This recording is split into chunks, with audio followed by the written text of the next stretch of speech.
like the shotgun a one-hit machine. But the major difference being is that the sniper is a one-hit machine on any range, while the shotgun can only do it on close quarters. But is this really an issue with the sniper class? And if so, how big is it and how can we possibly fix it? On long range, you could argue that it makes sense. The slow-paced playstyle of the sniper who waits for an unexpected soul to walk into his sights would be frustrating to play if you wouldn't kill your opponent with one hit. However, like I learned from my recent course I took, you can't always create a solid conclusion with just looking at it from your own perspective. Ask yourself this question: is it fair that the moment you peek into a sniper's line of sight, you die? The seemingly undying player base of Team Fortress 2 actually struggles with this question for a long time. The sniper, like the name might suggest, is made to snipe. In TF2, a game where your time to kill is pretty weak, especially on longer ranges, fighting against the sniper can be downright infuriating. If you are on one side of the field and the sniper is on the other side, you just lose. I even asked my community on my other channel if anyone had a good answer to the solution, and most people just outright gave up. People know that peeking a sniper is a lost cause if they are holding you down from far away. Is this fair? You could argue it is. After all, that's what snipers are made for. But the counter-argument is that the mere presence of a one-hitting sniper in your match is enough to scare people to avoid taking the big and more exposed routes on a map. For the sake of not derailing before getting to the biggest issue, it's better to say that it's probably balanced on longer ranges. Just like shotguns are one-hitting on close range, there's also a gun that one-hits on further ranges. And just like the sniper deters people from taking open paths, a shotgun announcing its presence on the map in its own way deters you from taking close quarter routes. So yeah, on long range, snipers are balanced, but only if the shotguns in your game have a 0 time to kill on close range. And you might have guessed, in Team Fortress 2, they do not. Now let's take a closer look, as in literally closer, as we are now on medium range. Because a bullet can't seemingly do more damage the longer it travels, the time to kill is still 0. So if someone jumps in front of us with an AK, we still win, even though his gun is specifically made for medium range engagements. And the same is with the SMGs on close range, with their even faster time to kill than the AK. SMGs are made to shred people on close range. Yet the bolt-action sniper still wins. Only if we grab the shotgun, there's a contender for us on close range. But here's my undoubtedly hot take. Bolt-action snipers on close range are sometimes better than actual shotguns. Let's take a look at the recent Call of Duty title, Modern Warfare 2, a game with many assault rifles, shotguns and one-hitting snipers.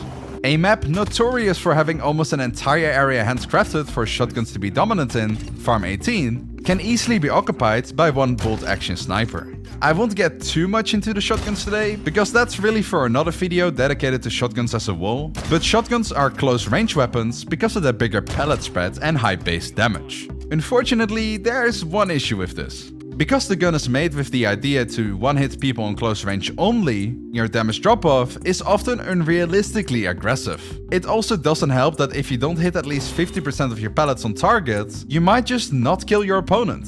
This is done so on close range, you always have a way to contest the shotgun player. So how do we abuse its weakness? We hold a tight angle. But here as well, there is an issue. The issue being that when holding tight angles, that you often only get to shoot one bullet, maybe two before someone runs past the angle. The human reaction time just isn't fast enough to immediately register someone running by. So when someone runs by, we shoot our shot, hopefully tag him a bit, and then move out of the pixel angle to finish the wounded enemy. Here is the slightly bigger issue than before.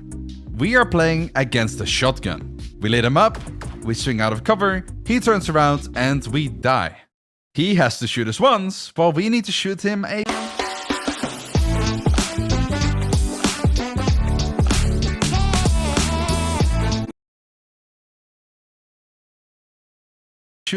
couple times. It's not rocket science, just simple time to kill differences. But when we hold the angle with a sniper on the other hand, we shoot our shot, lit him up, oh wait, he's dead now. We one-hit killed him, and he was never in a position to kill us because of the tight angle. Right then. But Arch, I hear you cry. That is such a minor aspect of the close range engagement. And yeah, while that is correct, it's also not. True, if the shotgun and I run into the room simultaneously, it's technically easier for the shotgun to win. as you don't have to ADS with the shotgun to be deadly, while you do with the sniper. But if I'm already in the room and zoomed in holding a tight angle, I will win. It's not even close, I one-hit him and he dies. And if he does pre-fire me, which he can try, it won't kill me because not even 30% of his pellets hit me. And don't underestimate how often we hold angles in video games. If you are not actively trying to contest a new area, you are holding an angle. So I don't think it's fair to call holding a pixel angle, the pinnacle of the many ways we hold angles, something you don't do very often. And on top of that, if he and I run into the room while in ADS, it's a fair fight. If anything, it's easier for the sniper to win because your bullet doesn't randomly spread out like the shotgun's pellets do, which with some bad luck can just get you to lose. That is why the sniper could be stronger on close range than even the shotgun, a weapon made to be overpowered in the close quarters. Drop it! Suspect DOA. Okay, let's recollect ourselves. A time to kill of 0 on any range, and a sometimes even better alternative for the shotgun. This can't be right, how do we let it go this far? And why oh why isn't everyone just straight up playing a bolt action sniper all the time? To have a better understanding on why no one is able to properly balance the weapon, and why it's been a seemingly invisible issue in the FPS industry for dozens of years, we have to travel back in time. Let's have a look at the history of the first FPS titles that included a sniper. Most old-school gamers unanimously agree that Quake, or rather its improved multiplayer-only version Quake World, started the trend of the multiplayer first-person shooters. Released in 1996, the game was a huge success on release, scoring a solid 9 to 9.5 reviews all over the place. The original game had a multiplayer support on release, but there were a lot of issues that made the gameplay feel laggy and unresponsive. So just half a year later, they released a multiplayer-only version with way better connectivity. I know, the original Doom was here 3 years earlier, but that version of Doom doesn't allow you to freely look up and down, so I'm not going to get much into the details. Let's have a look at the sniper in Quake, and if it was already this broken back in 1996. Wait, no sniper? An overwhelmingly positive reviewed game that doesn't have a sniper rifle? Players like to call the original Quake a child of the Doom series, and it's kind of showing. Doom 1993 didn't have a sniper, and Quake didn't go out of their way to make one either. So which title set the unspoken rule of always having a sniper rifle in the FPS game? The next major title that the majority of the player base agrees on that shaped the FPS genre is Tom Clancy's Rainbow Six. Released 2 years later in 1998, is a game focused on realistic gameplay and enemies only taking 1 or 2 bullets to drop. A game like this, prized for its realistic gameplay, surely must have a sniper rifle available for the SWAT officers. Well, no they do not. Shotguns, assault rifles, SMGs, pistols, all of them were already mainstream available during the early days. But the sniper, apparently not yet. I tried doing some research why, and I couldn't find a good reason aside from a good guess. Older games are made with some hefty limitations. Render distances had to be near close for a playable 30 FPS, and if you're lucky 60. By having players run with a sniper with a massive zoom, it would mean that the game has to render things further away, which slows the game down to an unplayable 10 FPS if the player doesn't have a PC that isn't at least $1,000. It might also be that those games are just honestly better off without a sniper, as it takes 1 to 2 bullets to drop a terrorist anyway. Okay, this game must have a sniper. Counter-Strike. No, not Global Offensive, Source or Condition Zero, just Counter-Strike. Released in the year 2000, it was just like the previous games I covered, a massive success. And better yet, it didn't launch with 1 sniper, not 2, but 3 distinctive snipers to choose from. 2 bolt action, and 1 auto sniper, or like the CSGOers call it, Silver's best friend. Let's have a look at the 2 bolt action rifles, the Scout and the AWP. They are both guns that barely got changed over the last 22 years. Even in CSGO, the newest title on the Counter-Strike installment, the guns are basically identical. The Scout being the AWP's cheaper brother that can't one-hit people on the body, but does provide more mobility. Because of this, it's not really a popular choice, and only gets bought in rounds where they would like to low buy anyway to save money for the real guns, like the AWP, our lovely one-hit machine on any range. Okay, interesting. Even in the first big FPS title that includes a sniper, it's a one-hit wonder. meaning the sniper formula hasn't gotten changed after all these years. The thing is though, it's not really unbalanced in CSGO. Every team in CS plays often 1 AWP and 4 AKs or M4s. For some odd reason, they don't go for 5 AWPs, while the gun has an instant time to kill compared to the M4 and AKs. What is going on here? To understand the issue at hand, we have to do a jump back to early in the video where we defined the 7 values of the sniper. Let's see what we can change to make the gun balanced, starting with damage. Instead of instant killing someone, why not lower it so it doesn't one hit in the body anymore? Like, make it so you do a straight 99 damage. 1 point of damage below one-shotting someone. It would mean that the time to kill is now roughly 2 seconds, but this would make sniping extremely frustrating. There is nothing more annoying than dealing 99 damage to your player just to die to him just after. It's just not fun. Plus, it would make the bolt-action sniper a horrible choice over its semi-automatic brother, the marksman rifle, as they also 2-hit but shoot a lot faster. So damage we shouldn't really change, unless we want to make the bolt-action snipers underpowered, which technically solves the issue, but also not really. Fire rate is next, and yeah, what can we do here? We can slow the fire rate from once per 2 seconds to once per 5 or even 10, but we kind of create the issue like we did with the damage idea. You shoot your opponent and kill him instantly, because your time to kill is still 0 MS, and then you have to wait 5 or 10 seconds to shoot your next bullet. Meaning that a second guy that runs in within this time frame will kill you without a doubt. You can't defend yourself after all. Does that sound fun and fair? I mean, on close range, I guess it would punish snipers that get too cocky, but on long to medium range where the sniper is supposed to shine, it makes for an awkward moment when you pick someone off and then have to wait before you can shoot someone else, slowing your gameplay down by a lot, and forcing you to sit as far away as possible to make sure you can reposition when you kill someone. It would slightly balance the sniper, but it makes them a lot less fun to play. Not to mention, if you are a confident aimer, it doesn't matter how long it takes to shoot your next shot, because you never miss anyway. There is never a possibility where you can get multiple kills quickly for that sweet dopamine hit that we all play games for. Because of this, I think it's better to leave the fire rate where it is now, as it's by far the slowest in the game already, while keeping the gun engaging. We have to keep in mind, people, that fun and balancing factors are 2 completely different values that we have to justify. If we would implement this change, we would barely nerf the gun while ruining the fun factor. A bad trade in my opinion. Range is another value that I don't feel like we should touch. If we would lower the range stat, we would only add insult to injury, as we would discourage people to use it for longer ranges, and encourage them to use it for close and medium range as we one hit on that range, only reinforcing the issue at hand, so it's better to leave the stat untouched. So how about recoil? Let's just increase it by a ton. Oh gosh darn dilly, it's just that easy. This is called sarcasm, by the way. The mobility stat is, I guess, something we could change. The thing is though, the gun already has a horrible mobility stat. And lowering it even more, where you would basically run like a snail, is not fun, neither necessary for balancing.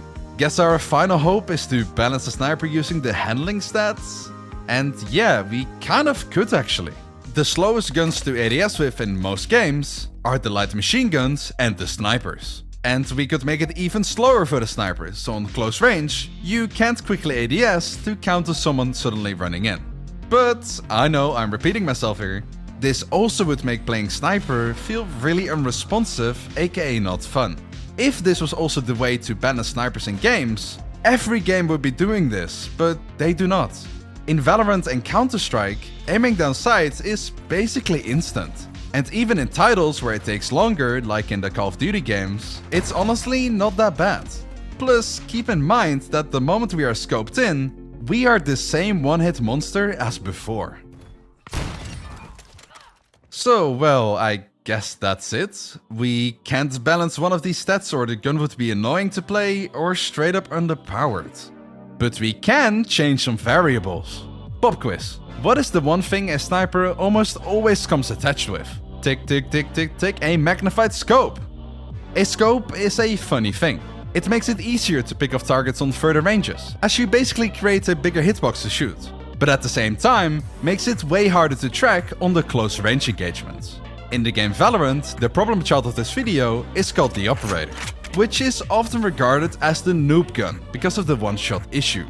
But the truth is, if it wouldn't come with a scope attached to it, everyone would play it, because you no longer get the disadvantage you get when playing with a scoped gun.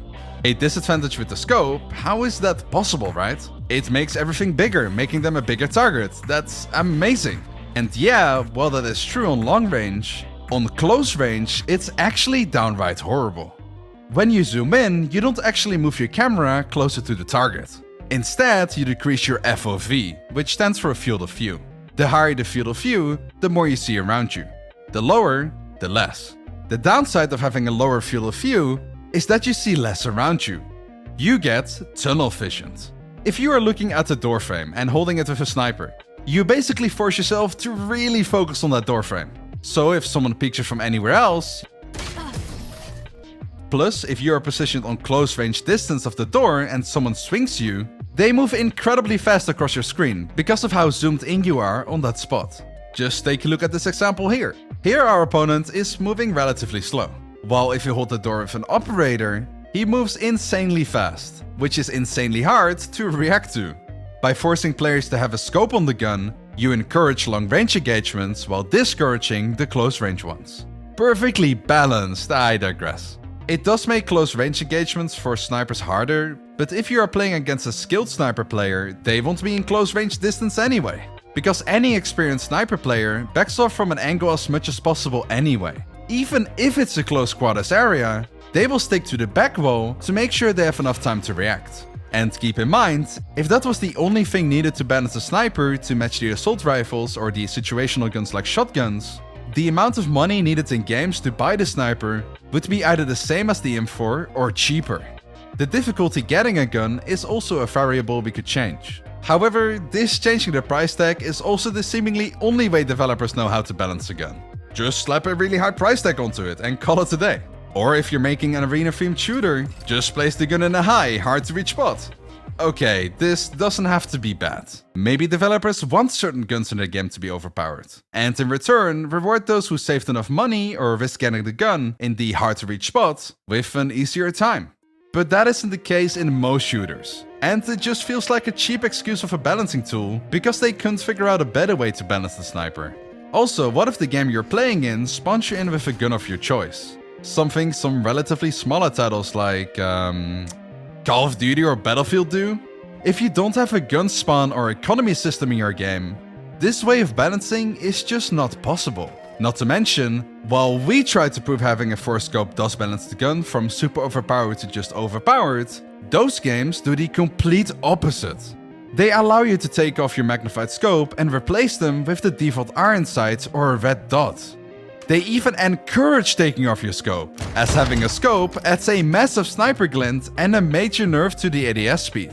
The balancing teams of the bigger titles are so unsure about what to do with the bolt action issue that completely different balancing teams developed a completely different opinion on the scope's effectiveness. Shooters like CSGO, Fortnite and Valorant argue scopes do add to the better balancing of the weapon, while titles like Call of Duty, Battlefield and PUBG argue it's the complete opposite and having a big scope actually makes the sniper even more overpowered. So they reward players with better handling if they run a non-magnified scope instead. After brainstorming for a couple hours, I came up with 3 possible solutions to balance the sniper in a way that it shines in the situations it should be shining. Solution 1. Originally, I was thinking, why not slow the ADS so much down so you force people indirectly to not push anymore? But then it hit me. Remember when I said CSGO players rather run one bolt action than multiple on a skilled team? It's the same in Valorant and other team-based shooters. You never run multiple bolt action guns because, well, it's hard to push an area with.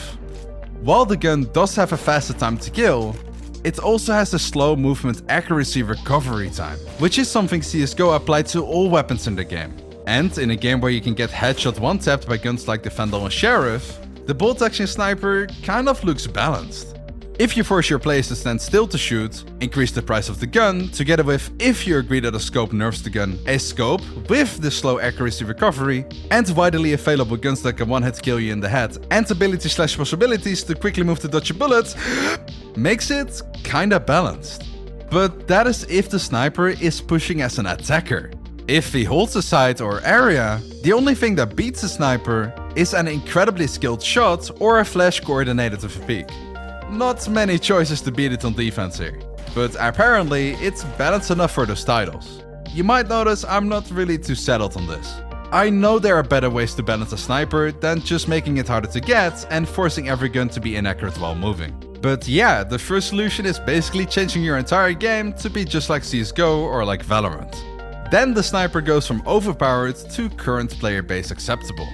I don't like to call it balanced because I don't think the majority of the casual players in those games know how powerful a one-hitting sniper is, or they aren't skilled enough just yet to use it to its max potential.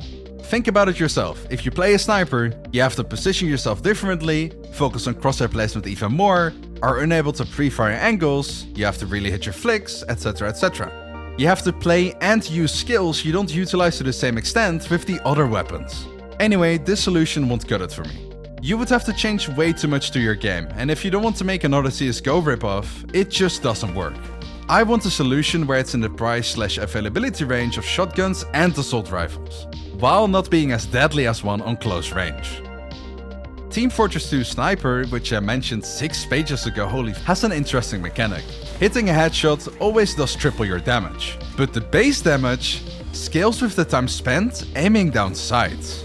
When scoping in, it starts at 50 damage, so it's 150 a headshot, which means you are able to one-shot 6 out of the 9 classes in the head on any range. If you take 4 seconds to gradually fully charge, you one-hit anyone on any range in the head, as your base damage is now 150, meaning you can also kill once again 6 out of the 9 classes, but now also in the body with one hit.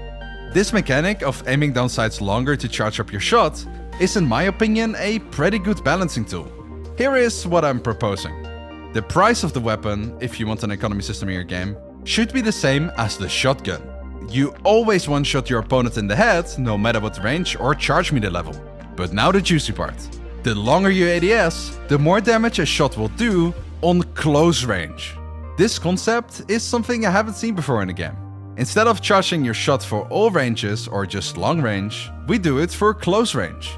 Hear me out. It takes, let's say, 4 seconds to fully charge your shot. The first second, it doesn't charge, and you do 100 damage on the longer ranges. Which yes, means you one-hit enemies, but that is once again completely fair if your shotguns are one-shotting too. Uncharged, we do 75 damage on medium and 50 on close range. 1 second later, all damage is increased by 25. So the long range damage is 125, medium on 100, and 75 on close. Meaning, if we take 2 seconds to aim before contesting, we can one-hit kill the assault rifle that contests us on the medium ranges. And 2 seconds is almost the same as their time to kill. The fourth and final second all deal enough damage to one hit in the body. I know this sounds like a very wild and somewhat unrealistic idea, but I think any form of less bullet damage on close range is actually really balanced and discourages players to not push in close range all the time. And hey, we don't even need to punish the players for having a scope, or rather not having one. By taking this approach, we make the sniper the complete opposite of a shotgun, while keeping the possibility to, in the name of self-defense, one-hit opponents on close range by hitting a headshot, and a body shot if you're holding an angle for at least 4 seconds. If you aren't sure that forcing to be scoped for longer is enough to balance the snipers, think about it like this. If your game has flashes or throwable grenades, which let's face it, all games nowadays have at least some kind of tactical ability that does that, you can force the sniper to unscope to look away or to move, meaning they have to recharge their shot.